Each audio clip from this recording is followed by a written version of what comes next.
Decision day postponed. The Trump grand jury was unexpectedly canceled Wednesday, as new reports suggest that Trump may actually want to be indicted.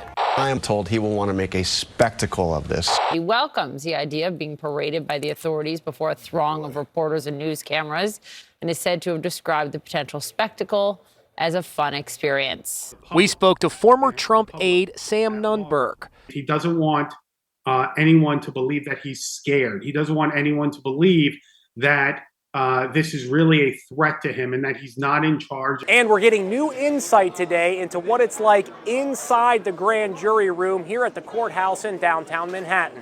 Trump's former campaign manager, Kellyanne Conway, and pro-Trump attorney Robert Costello were called as witnesses. You can't have your lawyer with you. They have to wait outside. You have no notes, no telephone. I didn't even have a bottle of water there. I watched the jurors sit there, and as you might imagine, there were 21 of them there that day.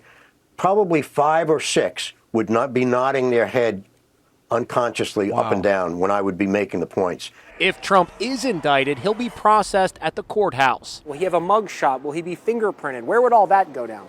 That happens probably in this building. This is central booking for Manhattan. Former NYPD detective Michael Alcazar showed us the back entrance where he believes Trump might enter the building. When we make an arrest, when I was in the squad, this is the entrance where we would drop off the prisoner. As you can see, no one knows this area. There's no protesters here. This is only known to the NYPD. He could pull right up here in a Secret Service SUV. They could essentially drive right through this gate and never be seen.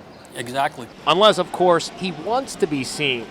The NYPD and Homeland Security are working together, planning for potential chaos. The Secret Service has closed the street and set up a command center across from Trump Tower, with cops positioned on nearby scaffolding.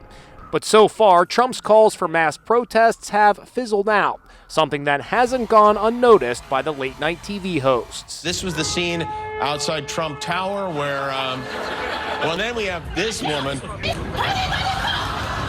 The NYPD is preparing for the worst. Meanwhile, Melania is sat at Mar-a-Lago like, please don't put him under house arrest. Please don't put him under house arrest. Anything but house arrest.